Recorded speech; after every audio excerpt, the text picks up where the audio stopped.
अस्सलाम वालेकुम viewers, welcome to BTK AB homes. This is engineer Yawar Abbas. आप देख रहे हैं हमारा यूट्यूब चैनल। आज हम डिस्कस करेंगे फ़र्स्ट टाइम कोई बैरिया टाउन में प्रॉपर्टी परचेज़ कर रहा है। बहुत सारे ऐसे लोग हैं, इंडी यूज़र्स ख़ास कर कि जो फ़र्स्ट टाइम प्रॉपर्टी परचेज़ कर रहे होते हैं, उनके लिए थोड़ी सी मुश्किलात का सामना करना पड़ता है डॉक्यूमेंटेशन से रिलेटेड। फिर ये जो प्रोसीजर होता है ट्रांसफ़र का, इससे रिलेटेड काफ़ी सारे इश्यूज़ जो हमें फ़ेस करने पड़ते हैं और क्लाइंट्स हमसे पूछते भी हैं, सवालात भी करते हैं कि ये स्टेप बाय स्टेप हमें समझाएं। तो क्योंकि हम तो पहले व्हाट्सएप पे जो हमारे पास क्लाइंट्स आते थे उनको स्टेप बाय स्टेप सारी चीज़ें प्रोसीजर समझाते हैं सारे डिटेल में। तो एक वीडियो हमने सोचा कि कंप्लीट वीडियो इसमें स्टेप बाय स्टेप आप लोगों को सबको एक ही दफ़ा सबको समझाएं, ताकि आप कहीं पे भी बैरियर टाउन में किसी के साथ भी डील कर रहे हैं तो आप उन स्टेजेस को फॉलो करते हुए अपनी डील को एक एहसन तरीके से आप डील को मैच्योर कर सकते हैं। सबसे पहले हम आते हैं मार्केट में। जब भी कोई चीज़ लेने के लिए आप जाते हैं तो मार्केट की असेसमेंट होती है कि मार्केट में प्राइजेस क्या चल रहे हैं। इस हवाले से जो क्लाइंट्स हैं वो थोड़ी सी इन्वेस्टिगेशन कर रहे होते हैं कि 10A के विलाज हैं तो वहाँ पे हमने परचेजिंग करनी है तो वहाँ पे प्राइजेस क्या होंगे। इस स्टेज पे आपने मार्केट असेसमेंट थोड़ी सी ओवरऑल लेनी होती है, जिसमें आपने जिस परसेंट पे आपने चीज़ परचेज़ करनी है वहाँ के आपने सबसे पहले आपने विज़िट्स यहाँ पे करने होते हैं कि कौन सा एरिया आइडेंटिफाई। लोगों को मालूम नहीं होता है कि उन्होंने परचेज़ कहाँ करना है, उनका बजट क्या कहाँ का है। जैसे मैं अगर आपको फॉर एग्जांपल देता हूँ कि 200 गज़ के जो विलाज हैं वो अगर आप गेट के पास लेते हैं तो इस वक्त 2 करोड़ 20 लाख से 2 करोड़ 30 लाख के ब्रैकेट में गेट के पास 200 गज़ का विला मिलता है। यही विला आप प्रेजेंट 31 पे यहाँ से 18 किलोमीटर गेट से डिस्टेंस में जाते हैं तो 1 करोड़ 35 से 1 करोड़ 40 लाख का आ, ये विला आपको मिल जाता है। तो ये थोड़ी सी मार्केट असेसमेंट होती है। ये आप विज़िट्स भी कर सकते हैं हमारे साथ, विज़िट्स करके आप ये चीज़ें क्लियर कर सकते हैं। सेकंड ये है कि आपके पास बहुत सारे यहाँ पे नंबर्स आते हैं, यूट्यूब्स में वीडियोस आती है, उसमें आपकी प्रॉपर असेसमेंट और प्रॉपर होमवर्क हो जाता है कि इस एरिया में क्या प्राइस चल रहे हैं। ये सारी एक दफ़ा एक आपकी असेसमेंट, मार्केट असेसमेंट आपकी हो जाती है। उसके बाद फिर आता है आपने किसी एक कंपनी को सिलेक्ट करना होता है। कभी भी किसी फ्रीलांसर के साथ काम नहीं करना होता है यहाँ मार्केट में, क्योंकि बहुत सारे ऐसे केसेस हमारे पास हमें देखने को मिले कि फ्रीलांसर्स के साथ जब भी किसी ने काम किया है तो या आपका टोकन जो होता है 10% आपने जो कंफर्म टोकन देना होता है उसमें काफ़ी सारे इश्यूज आ जाते हैं कि हम फ़िलहाल बंदे ने हमारा टोकन खा के भाग गया। तो इसके लिए आपको एक अच्छी रिप्यूटेबल जो कंपनी है उसका आपने सेलेक्ट करना होता है। जैसे प्राइवेट लिमिटेड कंपनीज़ होती हैं जिनके प्रॉपर रजिस्ट्रेशन होती हैं, प्रॉपर इनका FBR से इनका लिंक होता है, बैरिया से इनकी रजिस्ट्रेशन होती है।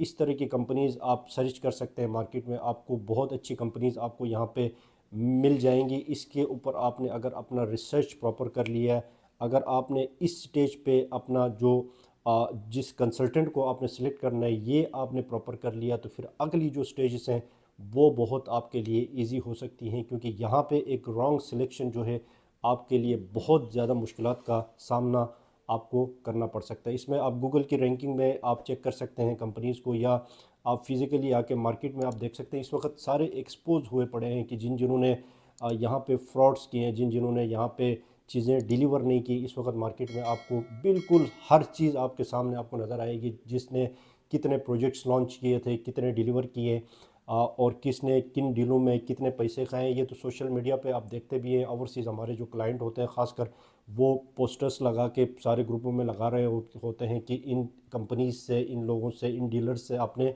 मुहतात रहना है, क्योंकि इन्होंने हमारे साथ कोई अच्छा रवैया इख्तियार नहीं किया, हमारी पेमेंट्स ली और हमें जो चीज़ डिलीवर करनी थी वो चीज़ इन्होंने डिलीवर नहीं की। तो ये चीज़ आपने कंपनी का सिलेक्शन जो है, कंसल्टेंट का सिलेक्शन जो है, यहाँ पे आपका एक बहुत ज़्यादा इंपॉर्टेंस रखता है। ये चीज़ आपने कर ली तो फिर थर्ड ऑप्शन आता है, आप किसी प्रॉपर्टी को सिलेक्ट करते हैं, उसमें कंडीशनल टोकन होता है। इसमें दो तरह के टोकन्स होते हैं, एक कंडीशनल टोकन होता है, एक कंफर्म टोकन होता है। कंडीशनल टोकन जो होता है वो 24 आवर्स के लिए होता है। ये आप किसी भी टाइम विदड्रॉ कर सकते हैं, ले सकते हैं। आपने 1 लाख का या 1.5 लाख का या 50,000 का कंडीशनल टोकन होता है, वो अपनी मर्ज़ी से म्यूचुअल अंडरस्टैंडिंग के साथ ये कंडीशनल टोकन होता है। कंफर्म टोकन ये होता है कि आप, कंडीशनल टोकन बेसिकली होता इसलिए है कि आपके जो रास्ते में जो बैरियर्स आते हैं, समटाइम्स सेलर जो है प्रॉपर्टी सेल करना चाहता है, लेकिन जब उसको ऑफ़र जाती है तो उस वक्त वो फिर थोड़ा सा डाल मटोल भी हो जाते हैं कि फैमिली से हम डिस्कस कर लेंगे, ये चीज़ कंफर्म होना थोड़ा सा मुश्किल हो जाता है। तो ये कंडीशनल टोकन इसीलिए होता है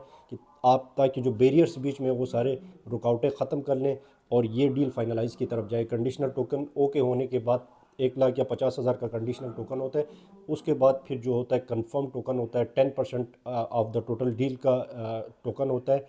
10% जो टोकन होता है, जो ओनर है, सेलर है, उसके नाम पे ये टोकन जाता है। ये पे ऑर्डर के थ्रू भी आप बेच सकते हैं या ओनर के कंडीशनल टोकन के बाद आपके पास डॉक्यूमेंट्स आ जाते हैं। डॉक्यूमेंट्स जो होते हैं वो अलॉटमेंट लेटर होता है, स्केच होता है, पोजीशन होता है, ट्रांसफ़र लेटर होता है। ये आपका जो कंसल्टेंट होता है, ये प्रॉपर डॉक्यूमेंट्स हम जब कंडीशनल टोकन किसी को पे करते हैं जो रिटर्नेबल होता है, उस वक्त उनसे कंप्लीट डॉक्यूमेंट्स उनकी फ़ाइल मंगवा के एक एक चीज़, अगर वो ओपन फार्म में किसी ने इंस्टॉलमेंट पे लिया है तो उसकी सारी रसीदें चेक की जाती हैं। ये हमारा काम होता है, बेसिकली कंसल्टेंट का काम होता है। इसके अलावा डॉक्यूमेंट्स अगर अलॉटमेंट लेटर के साथ है, ऑल पेड के साथ है, तो इसमें जो डॉक्यूमेंट्स होते हैं ये सारी चीज़ें कंप्लीट चेकिंग की जाती है। तो ये डॉक्यूमेंट्स का मरहला आता है कंडीशनल टोकन के बाद। उसके बाद आपका 10% कंफर्म टोकन हो जाता है। यहाँ पे आपकी डील मैच्योर हो जाती है। जो टाइम ड्यूरेशन होता है यहाँ पे बेरिया में 15 से 20 दिन का जो है टाइम ड्यूरेशन होता है। यहाँ पे आप ट्रांसफ़र ले सकते हैं और इस स्लो मार्केट में 25 से महीने तक भी डीलें चली जा सकती हैं, लेकिन इससे ज़्यादा डिले करना दोनों के लिए थोड़ा सा रिस्की हो जाता है, ख़ासकर बायर के लिए रिस्की हो जाता है, क्योंकि सेलर का माइंड कभी भी चेंज हो सकता है। कंफर्म टोकन तो लिया है लेकिन फिर भी किसी पे को इतना टाइम हम नहीं दे सकते। तो यहाँ पे 15 से 20 दिन मैक्सिमम 1 महीने का टाइम होता है ट्रांसफ़र का। ये सारी चीज़ें आपने यहाँ पे करनी होती है। इसके बाद आते हैं डॉक्यूमेंट्स हमारे चेक हो गए। ट्रांसफ़र के लिए जो डॉक्यूमेंट्स हमें चाहिए होते हैं ट्रांसफ़र के दिन में, एक तो जो फ़ाइल मैंने डिस्कस की वो फ़ाइल कंप्लीट होनी चाहिए सेलर के पास। उसके बाद एनआईसी होना चाहिए। और इसके अलावा जो सबसे जहाँ पे लोगों को मसला हमें पेश आता है ट्रांसफ़र के टाइम पे, फाइलर और नॉन फाइलर का, ये दोनों चीज़ें थोड़ी सी मैं अगर डिफ़ाइन करूँ कि आप जब भी कोई प्रॉपर्टी यहाँ पे परचेज़ करते हैं, आप बायर हैं या सेलर हैं, आप दोनों को बैरिया के हेड ऑफिस में आपको टैक्स पे करना पड़ता है। जो गवर्नमेंट ऑफ पाकिस्तान को एफबीआर को चला जाता है, उस टैक्स की रिसीविंग जो है आपको बैरिया देता है। अब इसमें छोटी प्रॉपर्टीज़ का टैक्स डिफ़ाइन है कि इसकी इतनी एफबीआर वैल्यू पे इसका इतना टैक्स बनेगा। इसका दूसरा जो बड़ी प्रॉपर्टीज़ हैं उसका टैक्स डिफरेंट होगा। तो ये सारी चीज़ें हमारे पास, ये डॉक्यूमेंट्स ऑफिशियल जो डॉक्यूमेंट्स होते हैं वो हमारे पास मौजूद हैं। हम क्लाइंट्स के साथ ये अपने व्हाट्सएप पे इनको शेयर करते हैं। अगर आप भी अगर ये डॉक्यूमेंट्स हासिल करना चाहते हैं तो हमें व्हाट्सएप पे ट्रांसफ़र और टैक्स लिख के हमें आप मैसेज कर दें, तो हम ये ऑफिशियल जो डॉक्यूमेंट्स हैं आपके साथ हम शेयर कर सकते हैं। तो ट्रांसफ़र और टैक्स जो है ये बैरिया की तरफ से डिफ़ाइन होता है। बायर जो होता है, बायर का जो टैक्स होता है 1.5% ऑफ द एफबीआर वैल्यू जितनी, जैसे कोई विला है परसेंटेज ए का, तो इसकी एफबीआर वैल्यू जो बैरिया ने एफबीआर ने जो वैल्यू रखी है वो 55 लाख की रखी है।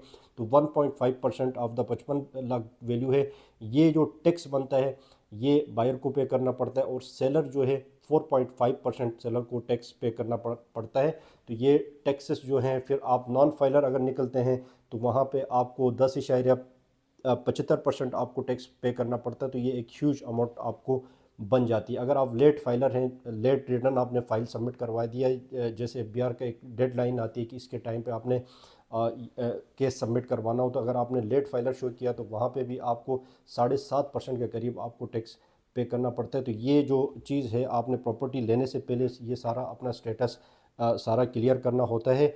जो पेमेंट्स होती हैं वो कैश के थ्रू में होती हैं, पे ऑर्डर्स के थ्रू पे होती हैं।